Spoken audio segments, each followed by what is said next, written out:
Hello and welcome to this edition of FYI Weekly, your official source for City of Greensboro news and information. The City of Greensboro will begin relaxing its mask mandates in city facilities beginning on Tuesday, July 6th.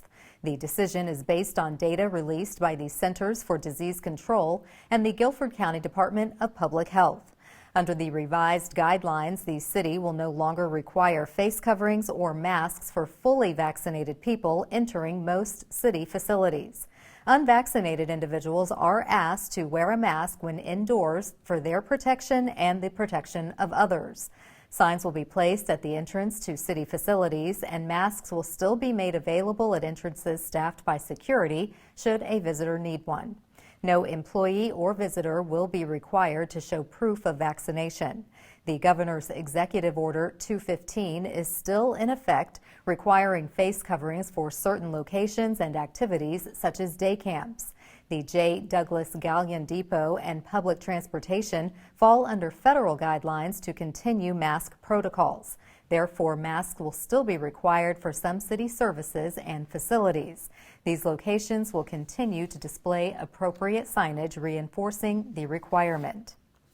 The new Eugene Street parking deck is officially open and offering hourly and monthly parking. This marks the first parking deck the city has built downtown in more than 30 years. The Eugene Street parking deck adds nearly 950 new spaces to the city's off-street parking inventory. It also provides parking for the adjacent $140 million Project Slugger mixed-use building and other planned developments in the Lo-Fi neighborhood. Greensboro Department of Transportation Director Hannah Cockburn says this project is an investment in the future of downtown and in this growing area of our center city. The parking deck will be used for visitor parking during baseball games and overflow parking for the Tanger Center for the Performing Arts. The deck has automated pay stations, electric vehicle charging spaces, and bike racks. There are entrances on Belmead and Eugene Streets. To sign up for monthly parking passes, contact the parking office either by email or by calling 336-373-2145. Greensboro water customers should have received a postcard notification of the annual Drinking Water Quality Consumer Confidence Report from the city's Water Resources Department. The report can be accessed via the direct link or by scanning the QR code on the postcard.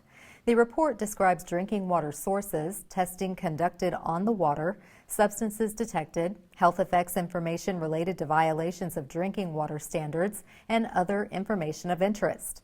This annual report is a performance measure of the quality of water supplied by the city in relation to compliance standards established by the U.S. Environmental Protection Agency and the North Carolina Division of Water Resources. The city's drinking water is safe and meets or surpasses all state and federal standards. The city regularly monitors drinking water according to federal and state regulations to ensure the production of high-quality water. The report includes water quality lab data collected from January 1st to December 31st, 2020. Limited copies are available at Greensboro Public Library locations. To obtain a copy of the report, which is also available in Spanish, call the contact center at 336-373-CITY or visit the city's website. The city developed a partnership with Cone Health to share a series of brief and informative videos designed to inspire you to make better choices when it comes to healthy living. Following these tips is an easy way to help each of us improve our quality of life. Let's take a moment to check out today's news for your health. A plant-based diet is one of the strongest nutritional recommendations for cancer prevention. How does your diet stack up? The recommendation is for 5 to 9 servings of fruits and vegetables every day, lots of whole grains and dried beans. All of these give us the phytonutrients and fiber that we need for cancer prevention. Let me show you how easy this can be. For breakfast, we have some whole grain oats sprinkled with cinnamon, drizzled with honey, and add a little bit of walnuts for those omega-3 fatty acids and protein. Pair that with some low-fat or non-dairy milk and some beautiful berries for that extra boost of color. Another meal idea for breakfast would be whole grain toast with low-fat cheese. Add that spinach to get that vegetable in there and top that with an egg. Always add the fruit. And here are some lunch ideas. Here we have some whole wheat pita bread. Pair that with some hummus and some tabbouleh. This tabbouleh can be made with bulgur wheat or quinoa to make it gluten-free. Here we have added parsley. That added parsley is a good phytonutrient, a good cancer fighter. Pair that with a lot of colorful vegetables and a piece of fresh fruit and you're good to go. Here is another lunch idea. We have a sweet potato chili. You can make your own soup. Make sure that you add plenty of vegetables and dried beans. Black beans, pintos, chickpeas, all can be added even to a canned soup to boost up the nutritional value. Add in that salad and some whole grain crackers, and you've got a lunch to carry you the rest of the day. And here is a quick and easy dinner idea. Here we have some salmon that I've baked, lots of good vegetables. Again, broccoli, all that good color. Color means phytonutrients, color means cancer prevention. Here we have some whole grain brown rice and quinoa. Pair it with some watermelon for dessert. And if you want, a salad and whole grain crackers or a whole grain roll on the side. A second dinner option would be keep it simple with a salad. You can add some chickpeas to add that extra boost of fiber and nutrition, and you can also add the salmon to the salad. As you can see in all of our sample meals, that vegetables and whole grains and beans filled up most of our plate. That should truly fill up 2/3 of your plate. A meat portion should be small, about the size of a deck of cards, or be used more as a garnish. Red meat can increase the incidence of cancer as well. Limit red meat to 18 ounces per week, or limiting things such as bacon because of the nitrates. All of these wonderful vegetables can be great on the grill. When you're grilling meat, prepare it in the house by partially cooking it. And then when you grill, keep it on the grill for a shorter period of time. Make sure all the fat is trimmed off of the meat. By following those tips, that reduces the amount of carcinogens that are being produced when it's cooked at such high heat. Let's talk about what we drink. Alcohol is so prevalent in our society. Alcohol has been negatively associated with cancer risk. It's the recommendation, if you're a woman, to limit your alcohol intake to 1 serving a day, or a man, 2 servings a day. Sugary drinks are also so prevalent in our society. What are some of the other options that we can drink? Water infused with slices of lemon, limes, strawberries, or melon. Chilled herbal teas over ice. Seltzer water with just a splash of juice. These are all tips that you can do to prevent cancer. Thank you for joining me here today. I hope that this information has been helpful. For more information about the services at the Cone Health Cancer Center, go to conehealth.com/cancer. I'm Laura Jobe. The city is recognizing Parks and Recreation Month, and the community has come together to support the construction of a Safety Town campus. We'll have those stories and more news coming up after the break. Stay with us.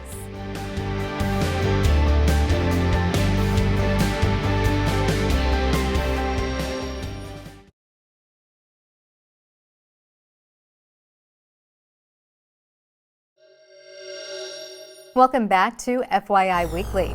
Greensboro is celebrating National Park and Recreation Month with a host of activities for all ages. Festivities kicked off on July 1st at Lindley Pool with a tie-dye 4th of July. Kids and adults created their own tie-dye t-shirt. The fun continues for adults age 21 and older at Adult Recess. This will take place from 6 p.m. to 9 p.m. on Friday, July 9th at the Barber Park Sprayground. This event is free and it will feature nostalgic playground games, adults-only sprayground access, and music from the 70s, 80s, and 90s. Food and beer from Little Brother Brewing will be available to purchase. The park's Facebook page will host the following activities. Mondays, the series Our Parks and Recreation Story 60-Second Docs will feature members of the community talking about the impact Parks and Recreation has had on their lives. Wednesdays, join local librarians for virtual story time in the garden with Greensboro Public Libraries, recorded at the Greensboro Arboretum. Fridays, pick up a clue for the Parks and Recreation Month scavenger hunt. Each Friday, a heart will be hidden in plain sight in a park. Follow the clue, find the heart, take a picture of yourself with the heart, and email it to enter a raffle for a Parks and Recreation prize pack worth $50. Email photos to GSO Parks and Rec at greensboro-nc.gov. For more information about National Park and Recreation Month, visit the city's website.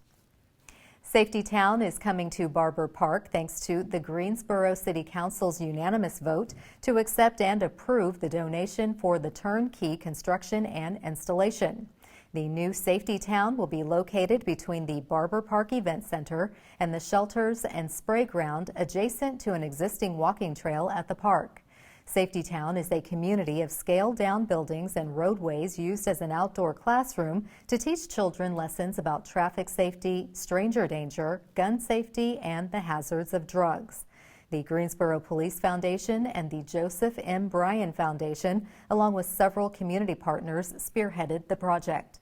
The cost ranges between $350,000 and $375,000. GPD will begin hosting community meetings where the Nat Green Kiwanis and city leaders will obtain public input on programming for the new Safety Town.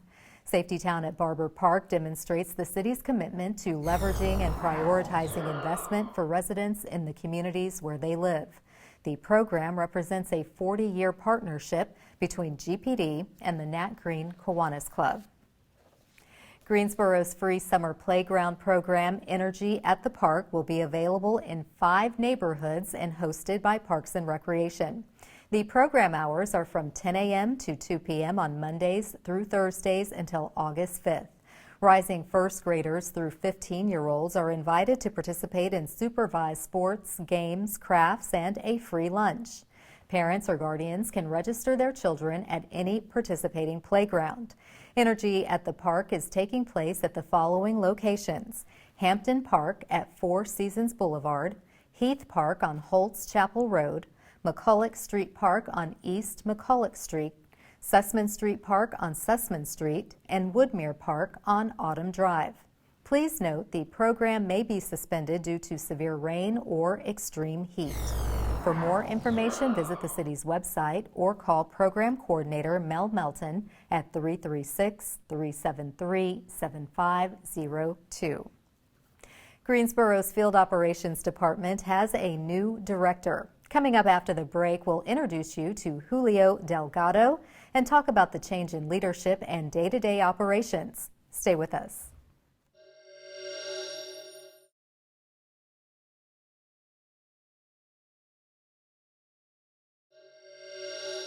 Welcome back to FYI Weekly. The Field Operations Department is tasked with collecting all the things we discard, ranging from household trash and recyclables to the piles of leaves we rake in our yards. Joining me now to share his vision under his leadership is Julio Delgado. He is the new director of the city's Field Operations Department. Hello, Julio. Thank you for joining me. My pleasure. Good Welcome afternoon. to the show. Thank you much. So congratulations on your promotion as director. Tell us a little bit about how you got to the city of Greensboro. Well, I was the general manager for a company called Safety Clean in Puerto Rico. I've been working with a private company for about 20 years after my duty with the United States Army. So I was looking for something more challenging. So I was looking for a job back in the States. So I started searching for a job, and I saw a great opportunity as a division solid waste manager for this city. So I took the challenge. I came over. I got the job. I started on December 1st, and here we are. Oh, wow. So you came all the way from Puerto Rico and landed in Greensboro. Yes, ma'am. Well, welcome to the community. And with solid waste, you have that background. What is the most immediate issue you're tackling as the new director of field operations? Well, we are tackling various obstacles. We have a big issue with illegal disposal of materials.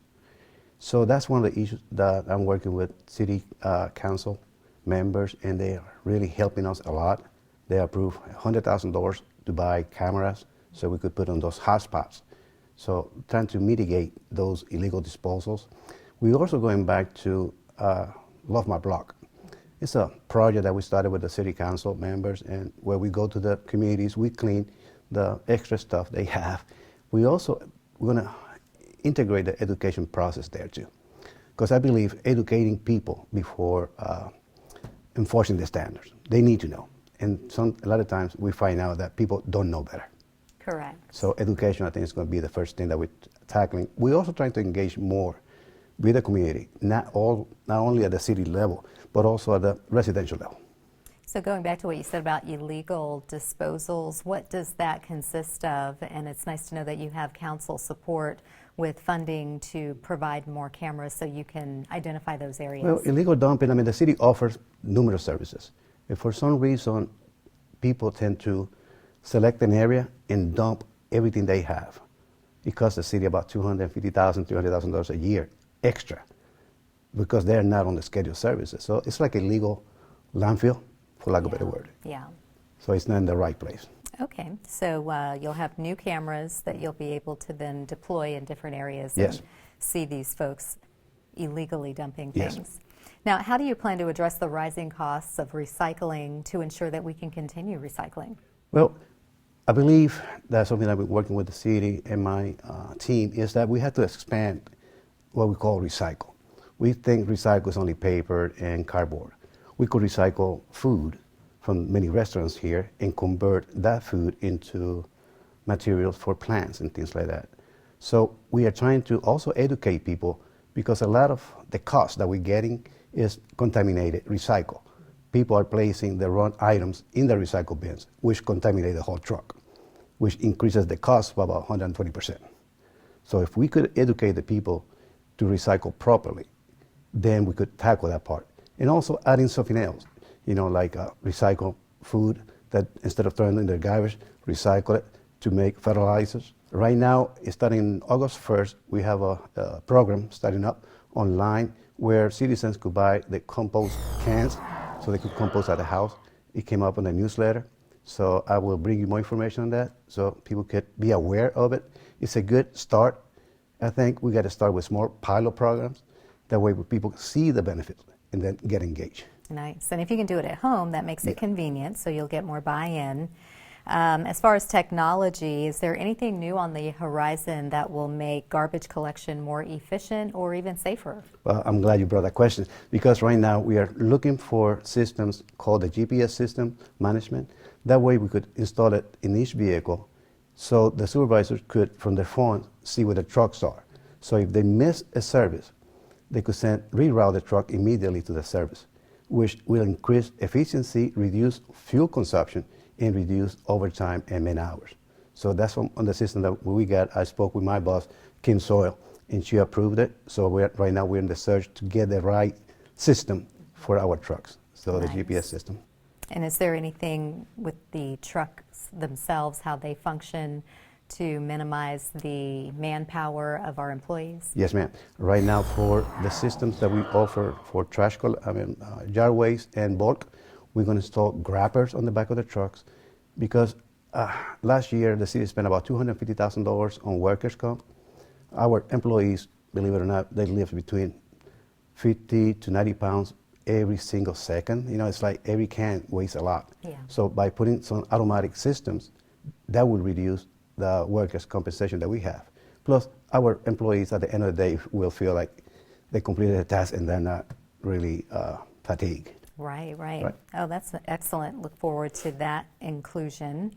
And is there a solution to address, I think we talked about it earlier, bulk dumping? Is that different, bulk trash dumping? Is that different than the illegal dumping that you talked about? It's the same. It's the same. And the best solution is enforcement. We're working closely with code enforcement. City council members are developing a new ordinance that would charge anybody that's found $500 as a civil offense. So in addition of the enforcement, the cameras, education, I think we have to combine as a community. When a member of the community see illegal dumping, they should be able to call. We need their participation. After all, it's our city. Yes. So we have to keep it and maintain it clean. Wonderful. It looks like, Julio, you are making a positive impact, just hit the ground running. So many different areas that you're addressing, innovation and safety, as well as cost savings to the city. So we do look forward to you coming back and keeping us posted on your progress. Thank you much for your time. Thank you. Good to see you. Good to see you.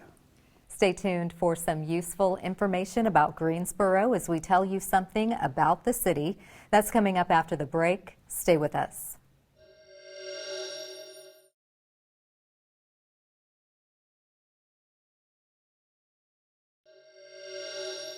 Welcome back to FYI Weekly. One way to stay informed about decisions that impact our city is by attending or tuning in to City Council meetings at 5:30 p.m. on the first and third Tuesday of the month. The fourth Tuesday is reserved for a meeting as needed. The City Council will continue holding hybrid meetings where they assemble in the council chambers and allow the public to participate virtually. As of Tuesday, July 13th, a limited number of people can attend the meetings in person if they want to address the council. They may enter the chambers once their agenda item is called and exit immediately after the item is discussed or voted on. The Greensboro City Council meetings are broadcast right here on GTN. The meetings are also streamed live on the city's website and on Roku. The City Council meets on level 2 of the Melvin Municipal Office Building, located at 300 West Washington Street. To review the council meeting schedule and agendas, please visit the city's website. Here's an opportunity to learn a little something about the city. The Greensboro City Council authorized staff to file an application with the Local Government Commission for a bond referendum. The city is seeking a $135 million bond for housing, parks and recreation, fire and police facilities, and transportation. The referendum will be included on the November ballot. In an effort to bring more affordable housing to Greensboro, City Council authorized a financing commitment of $3.5 million in 2016 housing bonds to the Townsend Trace Apartments on 16th Street. The project will create 171 multifamily units for families who earn less than 60% of the area median income and 9 units for families at 30% under the area median income. City Council also approved nearly $7 million in contracts for the Emergency Rent and Utility Assistance Program administered by Community Partners. The funds, which come from the federal government and are administered by the city's Neighborhood Development Department, will be used to assist residents who are unable to pay their rent and/or utilities due to the pandemic. Coming up after the break, we'll showcase our department spotlight, but first, meet the people who boomeranged back to Greensboro.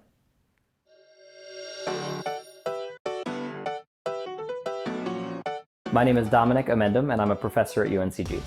We moved to Greensboro because it was just the right time for our family to leave New York City, and it felt like the city was starting to beat us down, and we wanted to go somewhere where the quality of life could be better for our family. We love to take our kids to all the playgrounds and parks around Greensboro. We go to LeBauer Park downtown. We have a small playground right here in Sunset Hills, so we're constantly out and about and enjoying the good weather that North Carolina has to offer. One thing that makes Sunset Hills so amazing and exciting is our holiday tradition of lighted Christmas balls. Every old oak tree in our neighborhood is filled with these lighted Christmas ornaments, and this tradition is used as a fundraiser for local food banks. I'm Swati Argade, and I'm a fashion designer and educator.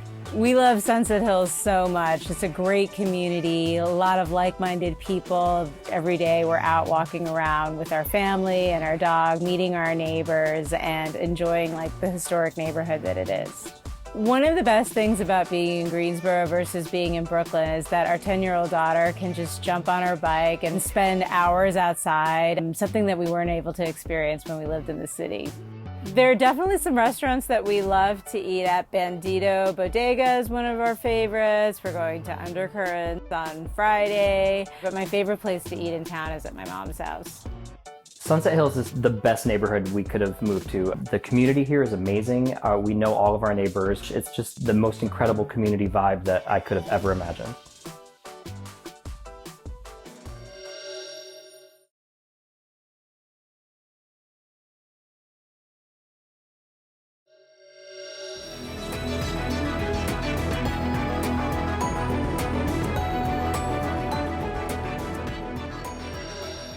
Welcome back. The City of Greensboro has more than 20 departments and several divisions committed to serving you, our residents and visitors. Let's go behind the scenes in our department spotlight. The Neighborhood Development Department has assisted more than 1,000 Greensboro households with accessing $4 million of federal emergency rental assistance. The ERAP program was adopted to assist people financially affected by COVID-19 and are unable to pay their rent and/or utilities. The funds do not need to be repaid. More people will receive assistance as another $7 million in additional funding has been allocated to Greensboro under the American Rescue Plan. The additional money will be rolled into the same application process the city has been using since the ERAP program started more than 2 months ago. For more information or to apply for the financial assistance, visit the city's website. Straight ahead on the other side of the break is this week's Way to Go GSO shout out. Stay with us.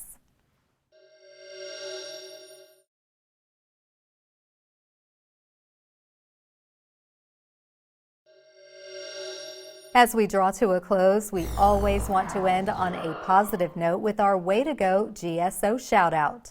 This week's shout out goes to the Greensboro History Museum. The Pieces of Now Murals, Masks, Community Stories, and Conversations exhibit has been selected by the American Association for State and Local History for 2 awards. Staff garnered an Award of Excellence and a History in Progress Award, which represent the most prestigious recognition for achievement in the preservation and interpretation of state and local history. Pieces of Now focuses on racial reckoning and social justice issues during the pandemic. It opened in September 2020 and will remain open and on display until September 19th. That concludes this edition of FYI Weekly, but you can easily stay connected to the latest city news by linking to us on Facebook, Twitter, YouTube, and Instagram. Alexa users can subscribe to our 5-minute flash briefings, which airs on 90.1 FM and 100.7 FM. Be sure to download our weekly podcast, Talk City Greensboro, and now GTN is streaming on Roku. For all of us here at the City of Greensboro, thanks for watching, and we'll see you next time.